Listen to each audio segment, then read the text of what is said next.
I got all the pieces printed in an hour. Let's connect them.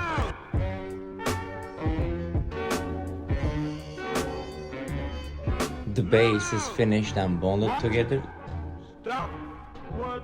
The spikes and the roof is ready. This is the most fanciest 3D printed mouse trap and it is ready. These are the spikes. So this is ready. This is the mouse trap glue. It goes in here. Putting back the hood. Okay, the trap is fully set, ready for action. Let's place it in and put a security camera on it to get the rat